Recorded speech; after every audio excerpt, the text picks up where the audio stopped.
नमस्कार, मैं योगाचार्य भरत एक बार पुनः आपका स्वागत है हमारे YouTube चैनल पर।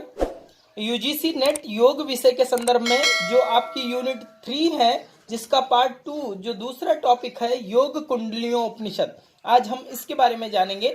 योग कुंडलियों उपनिषद योग शिक्षा परक उपनिषद है जो कृष्ण यजुर्वेदीय परंपरा से संबंध है। इसमें कुल 3 अध्याय हैं जिसमें योग के सभी प्रमुख विषयों का वर्णन किया गया है। ये आपको प्रमुख रूप से जरूर याद रखना है कि यह उपनिषद किस वेद से लिया गया है और कृष्ण वेद है, कृष्ण पक्ष है या शुक्ल पक्ष है, क्योंकि यजुर्वेद के भी 2 भाग हैं, कृष्ण यजुर्वेदीय और शुक्ल यजुर्वेदीय। तो ये कृष्ण यजुर्वेदीय परंपरा से लिया गया है या संबंधित है। अब यूजीसी नेट के अनुसार जो आपके योग कुंडली उपनिषद में जो टॉपिक हैं वो उसके बारे में हम जानते हैं कि क्या हमको पढ़ना है। तो उसमें है कि प्राणायाम की सिद्धि के उपाय पूछे गए हैं योग कुंडली उपनिषद के अनुसार, आपके सिलेबस के अनुसार। उसमें बताया गया है कि इस उपनिषद में प्राणायाम सिद्धि के 3 उपाय बताए गए हैं। प्रथम मेताहार, द्वितीय आसन, तृतीय शक्ति चालनी मुद्रा का अभ्यास। अर्थात ये 3 बातें बहुत ही प्रमुख हैं जो आपको ध्यान रखनी है। मेताहार, आसन और शक्ति चालनी मुद्रा का अभ्यास। अब थोड़ा सा मेताहार को ब्रीफ कर लेते हैं ताकि कि मेताहार को किस तरह से बताया गया है, क्योंकि अलग अलग हठ योगिक टेक्सों में अलग अलग तरह से बताया जाता है। तो इसमें मेताहार के बारे में जानते हैं कि मेताहार को स्निग्ध एवं मधुर भोजन करें तथा 1/4 खाली रखें, ऐसा बताया गया है। इस तरह शिव के निमित्त भोजन करने को मेताहार कहा गया है। ये आप योग कुंडलियों उपनिषद के अनुसार मेताहार को इस प्रकार से व्याख्यात किया गया है। अब जानेंगे कि आसन को किस तरह से बताया गया है। तो आसन में आसन पद्मासन एवं वज्रासन 2 प्रकार के बताए गए हैं। अगर आपसे प्रश्न आता है कि योग कुंडलियों उपनिषद में कितने प्रकार के आसनों का वर्णन है, तो केवल 2 प्रकार के। वो कौन से हैं? पद्मासन और वज्रासन, 2 प्रकार के ही केवल आसन है।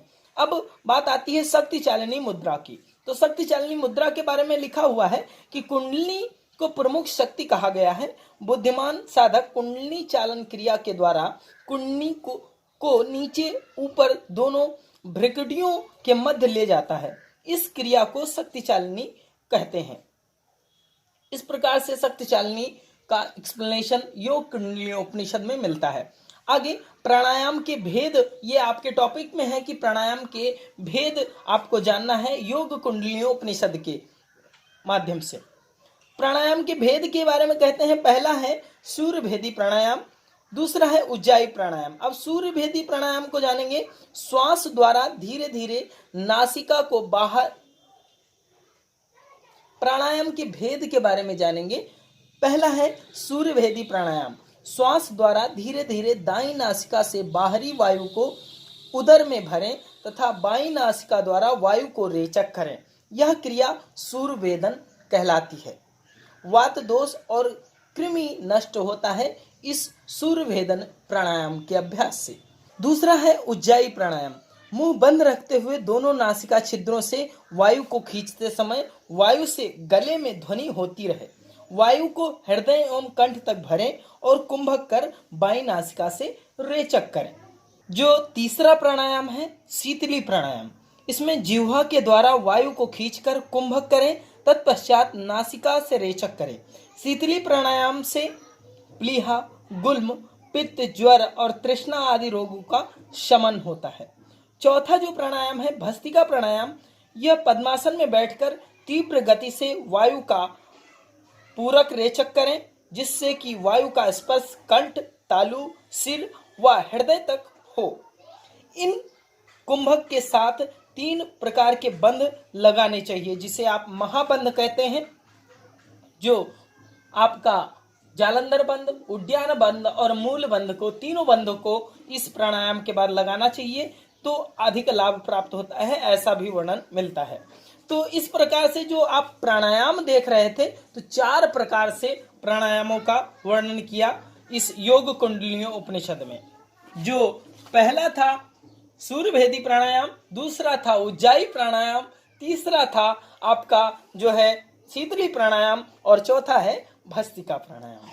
आगे जो लास्ट आपका टॉपिक है ब्रह्म प्राप्ति के उपाय, योग कुंडलियों उपनिषद के अनुसार ब्रह्म प्राप्ति के जो उपाय हैं उसमें बताया गया है कुंडलिनी जागरण की क्रिया, षट चक्र भेदन एवं ग्रंथि अर्थात ब्रह्म ग्रंथि, विष्णु ग्रंथि और रुद्र ग्रंथि के भेदन, खेचरी मुद्रा का अभ्यास, आत्मानुसंधान की साधना और ध्यान की प्रक्रिया से साधक ब्रह्म की प्राप्ति करता है। अर्थात इतने माध्यम बताए गए हैं कि इतने माध्यमों से आप कुंडली जागरण की प्रक्रिया, जो ब्रह्म की प्राप्ति की उपाय हैं उसे आप कर सकते हैं। अर्थात षट चक्र भेदन पहला, और जो ग्रंथि भेदन है दूसरा, तीसरा है खेचरी मुद्रा द्वारा, और चौथा है आत्मानुसंधान की साधना द्वारा, पांचवा है ध्यान की प्रक्रिया द्वारा।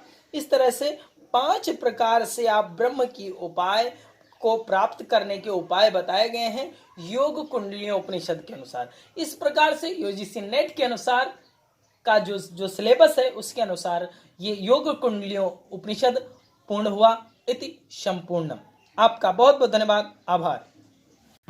हमारे YouTube चैनल योग जीवन को लाइक एंड सब्सक्राइब करें और साथ ही बेल आइकन को दबाएं ताकि आने वाली अगली वीडियो की जानकारी आपको मिलती रहे। धन्यवाद।